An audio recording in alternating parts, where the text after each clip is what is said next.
Bueno, y entonces, conforme lo prometido, luego del corte inicial, estamos con el doctor Jorge Velasco. Jorge, vamos a uno de los temas pedidos casi todos los años y uno de los temas que sé que más te apasiona. El tema es la fibromialgia. No está de más que recuerdes por ahí cuándo pensar en fibromialgia o qué es fibromialgia para el gran público. Bueno, quisiera mostrarte algunas diapositivas, si me permitís, porque Sí, pueden ilustrar un poquitito mejor el tema de la fibromialgia. Como vos sabés, hay una cuestión que está relacionada con los síntomas que tienen los pacientes con fibromialgia, que como vas a ver está vinculado con los hormigueos. Vamos a ver un montón de síntomas: mareos, dificultad para orinar, dolor de cintura, dolores abdominales. Esto, lo que nosotros llamamos síndromes polifuncionales. Vamos a ver cómo aparecen distintos tipos de síntomas, dolores musculares, artralgias y demás. Pero hay una cosa muy curiosa en todo esto, y es que el paciente lo mandan a hacer estudios, por ejemplo radiografías, y dan negativas. Es decir, que no nos aporta nada. Se manda a hacer análisis y tampoco nos aporta nada. Todo esto es negativo. Más aún, se hacen estudios más complejos, como pueden ser electroencefalogramas o electrocardiogramas, negativos. Todo esto tiene que ver por la cantidad de síntomas que tiene el paciente. El paciente consulta por muchos síntomas y el médico entonces, habitualmente, pide muchos estudios. Incluso hasta estudios histológicos, hasta biopsias. Y los estudios histológicos eran todos negativos. Correcto. Entonces imagínate, por un lado un paciente con muchos síntomas, por otro lado un médico que pide estudios para tratar de determinar cuáles son las razones por las cuales consulta el paciente, y los estudios dan todo negativo. Conclusión: el paciente está desorientado y el médico también. El paciente está sano entonces, Correcto. Aparentemente. Acá lo que tenemos es una disociación aparente entre el examen físico, que también da negativo, no encontramos nada salvo algo que vamos a ver ahora, que lleva a que tengamos por un lado muchos síntomas, como estamos viendo, y por otro lado muy pocos signos. Para aclarar un poco, síntomas es lo que dice el paciente, lo que nos cuenta el paciente. Signos es lo que encontramos nosotros, ya sea desde el examen físico con las manos o desde el laboratorio o los estudios complementarios. Entonces, como vimos, está disociado muchos síntomas y pocos signos. Correcto. La pregunta es, ¿y qué pasa con esto? La palabra es frustración. El paciente se frustra mucho, por diferentes razones. Como podemos ver en las diapositivas, tiene muchos síntomas, el diagnóstico no se hace, se demora o está mal realizado, el examen es prácticamente normal, igual que los estudios clínicos. Ahí es donde empieza un problema importante para el paciente con fibromialgia. Es que el paciente, la familia, los amigos empiezan a dudar del diagnóstico. ¿Qué me pasa? Y la familia empieza a decir, ¿te pasa algo? Vos no tenés nada. Claro, ¿realmente te pasa algo? Fuiste al médico y ¿qué te dijo? Y que no tengo nada. Pero yo me siento mal. Entonces aparece esta famosa palabra que es frustración, ¿no? Para mejor el paciente, o para peor, el paciente está muy cansado, se aísla, se deprime, y eso lleva a todo un círculo vicioso que aumenta la sintomatología. El consejo es consultar al especialista. Entonces, habitualmente lo que vemos al paciente cuando lo evaluamos y le decimos, tenés fibromialgia, el paciente inmediatamente dice, ¿fibro qué? Ahora ya está más popularizado el término fibromialgia, pero en el momento en que empezamos a trabajar en el tema no era tan frecuente. Entonces la pregunta es, bueno, ¿y qué es fibromialgia? Entonces, en realidad, como decimos siempre, los médicos hablamos difícil, pero no, en realidad utilizamos palabras de origen griego o latino que evocan un montón de cosas. Entonces la palabra fibromialgia, no fibrositis, como por ahí encontramos, la terminación itis evoca inflamación, pero acá nunca se encontró ningún tejido inflamado en los estudios de investigación. Entonces la palabra fibromialgia significa fibro, tejidos fibrosos, tejidos blandos, músculos, miomúsculos y algia, dolor. Entonces fibromialgia es un dolor de los músculos y los tejidos fibrosos. No están solas, fíjate que en esa diapositiva dice solas porque la mayoría son mujeres. De cada 14 pacientes, 13 son mujeres, 1 es varón. Las razones no se saben exactamente, pero posiblemente tengan que ver con cuestiones genéticas y cuestiones hormonales. Por eso esto de solas, no están solas. La frecuencia de la fibromialgia es altísima, es del 5%. ¿De la población total? De la población total. Y se cree que el 80% de los pacientes con fibromialgia no están concurriendo al reumatólogo o no tienen el diagnóstico todavía hecho de fibromialgia. Acordate, muchos síntomas, los médicos en general que no conocen el tema no, abordan el diagnóstico, con lo cual se estima que el 80% de los pacientes con fibromialgia no tienen el diagnóstico realizado. Y también hay que entender que es sumamente frecuente la segunda causa de consulta al reumatólogo. O sea, para nosotros no es una enfermedad rara, es una enfermedad realmente frecuente. Bien. Causas. No se sabe exactamente la causa. Tenemos que saber que es una enfermedad que se describe por primera vez en el año 82, si bien es una enfermedad muy vieja, muy antigua. Claro, se empezó a entender como enfermedad desde el año 82, porque a alguien se le ocurrió, a algunos investigadores norteamericanos, se le ocurrió ver que estos pacientes tenían un denominador común, que ahora lo vamos a ver. Pero los estudios actuales lo que muestran es que hay ciertas anormalidades en la sangre que permitirían asumir claramente que no se trata obviamente de una enfermedad psicológica, sino que ya hay un sustrato orgánico claramente establecido. Lo que hay que buscar es bien la causa, como pasa siempre en cualquiera de las enfermedades que nosotros manejamos, para tratar a partir de ahí realizar un diagnóstico más adecuado y un tratamiento realmente que mejore significativamente a los pacientes. Es interesante ver que los pacientes tienen ciertas sustancias que se llaman neurotransmisores, aumentadas y otras disminuidas. Es decir, que los neurotransmisores es la manera en que dialogan las neuronas, sean a nivel central o a nivel periférico. Dialogan a través de los neurotransmisores. Ese diálogo, de alguna manera, está interrumpido, demorado o alterado. Lo que hay que aclarar acá, porque alguien podría decir, pero, perdón, entonces hay algún estudio, hay algún análisis con el que uno puede hacer diagnóstico, pero haríamos bien en aclarar que no hay ningún análisis de laboratorio que nos permita hoy por hoy medir calidad o cantidad de neurotransmisores. Todo esto, lo que habla el doctor Velasco, es a nivel de investigación básica.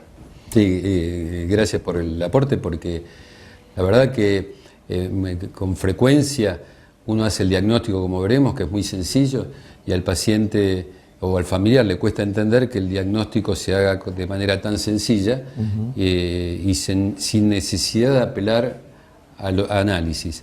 Pero esto tiene que ver con una falencia o con una deuda que tiene la ciencia médica con los pacientes con fibromialgia. Decir año 82 es decir hace 30 segundos para lo que es la historia de la medicina. Sí, es muy poco. Es muy poco tiempo. Se está trabajando fuertemente en lo que se llaman biomarcadores que permitan hacer el diagnóstico, no solamente de enfermedad, concretamente, sino además de pronóstico. Porque algunos pacientes responden mejor que otros a los tratamientos y nosotros no sabemos por qué. Si tuviéramos algún elemento que nos permitiera saber que tal paciente va a responder mejor que otro, podríamos tomar medidas previas al tratamiento. Y además para hacer diagnóstico precoz. Y además para hacer el diagnóstico temprano. Con lo cual el tratamiento es más fácil, ¿no? Bien, los síntomas. Como te dije, son muchos síntomas y alguien, un tal Moldowski o Wolf, en el año 82, los pusieron todos en la misma cajita y dijeron, bueno, hay pacientes que tienen todos estos síntomas y son diferentes al resto de los individuos. Estos síntomas son trastornos musculoesqueléticos difusos. Difuso quiere decir no puntuales, es decir, no es médula rodilla izquierda, generalizados. Cansancio, eso es realmente muy importante, el cansancio que tiene el paciente. Por eso en algunas investigaciones apuntan a un origen viral no solamente porque se ve, digamos, con frecuencia que empieza la fibromialgia después de un cuadro viral importante como puede ser una hepatitis, sino que la sintomatología sugiere un cuadro viral por el cansancio. Pero no tienen ganglios aumentados, no tienen fiebre, no tienen vaso, hígado, cansancio. Ni hemograma alterado tampoco. Tampoco. Bien. Tiene trastornos del sueño, es el tercero, y lo que llamamos fenómenos o trastornos polifuncionales. De todo eso ampliamos en un ratito, porque nos están haciendo señales detrás de cámara.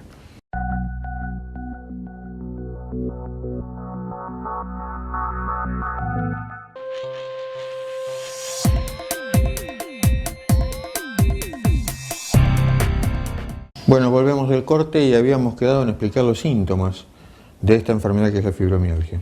Sí, habíamos dicho que había cuatro grupos de síntomas. Vamos a empezar por el primero, que son los músculos esqueléticos, y que los podemos traducir por dolores articulares, musculares, dolores de espalda, rigidez. Pero lo interesante de todo esto es que el paciente lo explica como difuso. Hoy me duele acá, mañana me duele allá, y nunca son dolores puntuales, como decíamos antes. No, pero a mí me duele la rodilla izquierda, pero no, la rodilla izquierda. En ese caso sabemos que no es fibromialgia. Y es importante esto aclararlo porque muchas veces el paciente con fibromialgia no está protegido de que tenga otra enfermedad articular. Entonces el paciente mismo tiene que saber que ese dolor es diferente a los dolores de fibromialgia. Dijimos también que había trastornos en el sueño. Hay aumento de despertares, es decir, lo que se llama sueño fraccionado, pesadillas, insomnio, pero el trastorno del sueño más común y que no lo expresa el paciente de manera, digamos, espontánea, es el sueño no reparador. Esto significa que uno lo tiene que interrogar. A veces el paciente dice, no, pero yo duermo bien, me duermo rápido, no me despierto a la madrugada, no tengo pesadillas, pero la pregunta clave es, ¿y cómo te levantás? Me levanto cansada, como si no hubiera descansado durante toda la noche. Eso se llama sueño no reparador, es un común denominador en los pacientes con fibromialgia. Dijimos también que tiene trastornos polifuncionales. ¿Qué es esto? Sería curioso, un sueño de fibromialgia, digamos, no mejora ni siquiera estando en vacaciones. No. Se ve, porque baja el nivel de estrés probablemente, que el paciente se sienta mejor, pero no el tema del reposo en vacaciones. No se da como debería darse. Claro, hay una cosa que no se sabe muy bien la causa, que es el sueño alfa-delta. Nosotros cuando dormimos tenemos unas ondas delta, en el sueño NREM se llama, y los pacientes con fibromialgia tienen ondas delta y de pronto vienen ondas alfa. Es como que si estuvieran durmiendo y alguien los despierta o hace un ruido, entonces aparecen las ondas alfa. Se llama sueño alfa-delta o intrusión de ondas alfa en el sueño delta, independientemente de las vacaciones. Eso ocurre. Perfecto. Dijimos que había también trastornos polifuncionales. Esto es, son muchos síntomas, pero de vuelta, muchos síntomas. Dolor abdominal sin causa aparente. Me duele la panza, habitualmente me hacen ecografías y las ecografías vienen normales. Síndrome uretral femenino. Esto significa ardor al orinar con cultivos negativos. Hormigueo en las manos, mareos, trastornos cognitivos, pérdida de la memoria. O sea, como ves, son todos síntomas que cuando uno lo aborda desde el punto de vista de los estudios complementarios del examen físico, no encuentra nada. Esos son los que se llaman trastornos polifuncionales. Y hablando de estudios complementarios y abordar el diagnóstico, vos sabés que se calcula que se gastan aproximadamente $7.000 por paciente por año en estudios complementarios para una enfermedad cuyo diagnóstico se hace con las manos. Esto es importante para los efectores de salud.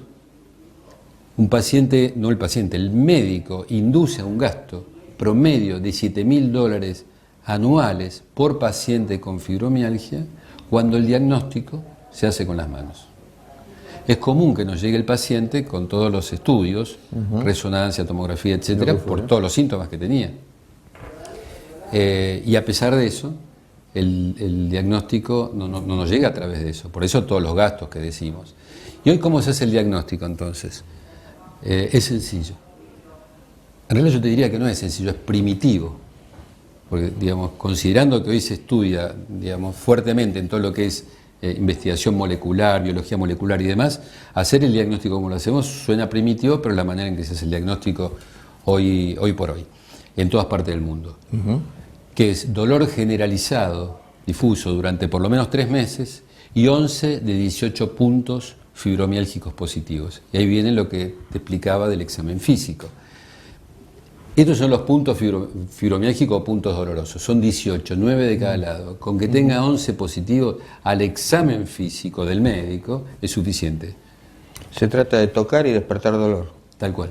No son dolores espontáneos. El paciente no consulta por estos puntos. El médico los busca, con lo cual... No son dolores espontáneos. No. No es el paciente que te dice me duele acá y no es un punto fibromiálgico, no, por ejemplo. Hay que buscarlo al examen físico. Hay que buscarlo, ¿Sí? Perfecto. Y esto es importante porque, digamos, lo que surge de todo esto es, bueno, pero entonces tenemos que conocer como médicos los Correcto. puntos fibromiálgicos, por supuesto. Hay una geografía de puntos que hay que conocerlos porque su compresión provoca dolor. Si encontramos 11 de esos 18, más los 3 meses de dolores generalizados, podemos estimar que el paciente tiene fibromialgia. Hay criterios nuevos del 2010, más complejos, porque tiene que ver con ciertos interrogatorios o cuestionarios, que no los quise comentar porque son complicados. Bueno, pero de cualquier manera, eso es complicado y vos acá has hablado justamente de un diagnóstico primitivo. Es decir, esto es lo básico de lo básico. Esto es lo primero que hay que atravesar para poder decir tiene fibromialgia. Totalmente, ¿No? totalmente. Tratamiento. Básicamente lo sustentamos en 4 elementos, por eso ponemos la mesa con 4 patas, que son la psicoterapia cognitivo-conductual, ejercicios, educación y farmacológicos. ¿Por qué lo de la mesa? Es deliberado porque la ausencia de una de las patas hace que la mesa esté desequilibrada. Y también es deliberado porque cada pata vale lo mismo. A diferencia de otras patologías que tratamos los médicos, donde el tratamiento farmacológico es básico. Aquí el tratamiento farmacológico tiene el mismo nivel de importancia que la psicoterapia cognitivo-conductual, los ejercicios y la educación del paciente. Vos dirás, pero ¿podemos al mismo nivel ejercicio que farmacológico o educación que farmacológico? Acá en todo caso suena que al mismo nivel debe ir la terapia con la educación, ¿no? Por allí, de la mano, y las otras dos cosas, pensado como cardiólogo. Mirá, una de las cosas que decíamos hoy era la frustración. Mi familia no sabe lo que tengo, yo no sé lo que tengo, los estudios son negativos. En la medida que conozcas todas estas cuestiones de la fibromialgia, te sacás una mochila muy pesada encima. La frustración. La frustración. Esto es como pelear con la luz apagada. Cuando encendés la luz y le ves los ojos a quien te pega, te das cuenta que no tiene tantos brazos como vos creías, que no es tan grande como vos te imaginabas, con lo cual disminuye muchísimo el nivel de tensión o de frustración. De manera que la educación es un tema importante. La sugerencia es, hoy con el tema de Internet, cuando googleamos fibromialgia, aparecen muchísimas cosas de fibromialgia. La sugerencia es entren en las sociedades médicas de cualquier parte del mundo. Sociedades médicas, porque está lleno de blog y lleno de cosas que lo escriben, digamos, con buena intención, pero tal vez no siguen el rigor científico en todo este tipo de cosas. Además de que es difícil aplicar la experiencia ajena por ahí a la propia, ¿no? Tal cual. Entonces, rápidamente dijimos lo de educación. En psicoterapia no me voy a meter, pero digamos hay muchos estudios que muestran que la psicoterapia conductual mejoran claramente los síntomas de los pacientes fibromiálgicos. Y los ejercicios, hago un pequeño paréntesis en esto, y es que tienen que ser ejercicios progresivos de elongación y fortalecimiento muscular, pero progresivos. Esto implica que aquel que esté a cargo, digamos, tiene que tener experiencia en el tema. Sí. Y además no se puede ir a hacer a cualquier gimnasio con cualquier profesor. No. Y el paciente tiene que saber que tienen que hacerlo despacio y progresivamente. Rápido farmacológico, tramadol, amitriptilina y los antiinflamatorios no. Amitriptilina es un antidepresivo que se usó siempre, el tramadol es un analgésico y el antiinflamatorio no, porque como dijimos al principio no hay inflamación. Muy bien. Lo que se usa hoy mucho es se usa mucho, no, es que está aprobada, la pregabalina, duloxetina y milnacipran. Son los 3 medicamentos que demostraron respuesta La terapéutica. pregabalina, tengan siempre en mente que es un fármaco que de entrada puede inducirlos a sentirse cansados, ¿no? De entrada. Luego la historia es diferente. Y marea los primeros, hay que ir escalando la dosis, los primeros 3-4 días marea, hay que tener en cuenta, especialmente a la mañana. Por eso lo que quiero decir con esto, y creo que lo de Jorge también, mucho contacto con el médico a cargo para no asustarse. Finalmente, permitime que les cuente alguna sugerencia que tiene que ver con la actividad diaria como médico en el consultorio, y es que el paciente tenga mayor contacto con la naturaleza. Esto quiere decir dejar en lo posible de estar encerrado, alimentarse correctamente, hacer lo que se llama higiene del sueño, que tiene que ver con no tomar café, no fumar, no tomar alcohol después, por lo menos después de las 6 de la tarde, irse a la cama exclusivamente para dormir, no acostarse para mirar la tele o para leer. La cama es un lugar sagrado, hay que tener en cuenta todo eso. Ejercicio de relajación todos los días. Tareas que enriquezcan el espíritu, no es un tema menor todo esto. Como ven, hay un abordaje, te diría que multifactorial o multidisciplinar, que hacen que los pacientes mejoren. Pero para esto se necesita tiempo en la relación médico-paciente y el paciente mejora. Nosotros le decimos habitualmente a los pacientes, tenemos una buena y una mala noticia. La buena noticia es que vas a mejorar. La mala noticia es que depende de vos. Mucho de eso depende del paciente. Hablaste de relajación, de ejercicio de relajación. ¿En eso incluye yoga, tai chi, ese tipo de actividades? Sí, y hoy sí, por supuesto, yoga y tai chi sin duda. Me gusta mucho como actividad para los pacientes y para relajarse. Pero hoy se habla mucho de meditación, pero no meditación desde lo religioso, espiritual o oriental. Somos occidentales y esto no lo podemos sacar de encima. Sino tiene que ver con algo muy nuevo que se llama mindfulness o conciencia plena, que bueno, tal vez algún día sería interesante hablar del tema, no yo, sino alguien que sepa, porque esa corriente viene muy fuerte en todas partes del mundo. Meditación. Sí, son 15, 20, 25 minutos diarios de meditación muy particular, que se la llama, es muy moderno el tema, se llama mindfulness, lo desarrolló un biólogo molecular americano, se llama Kabat-Zinn, y hoy se está trabajando mucho en eso y se está aprendiendo mucho porque los pacientes suelen mejorar bastante. Pero es algo más que suma, por eso hablamos del tratamiento sistémico u holístico, en esfera, donde no hay ninguna punta que sobresalga, sino que es todo lo que ayuda. Sí, sí. Muy bien. Están haciendo señales. Lamentablemente hemos llegado al final de la charla. Espero que estés dispuesto a contestar la pregunta que venga desde el otro lado. Puedo, sí. Y te convocaremos para una nueva charla. Gracias por tu tiempo. Al contrario, gracias a vos, gracias a ustedes.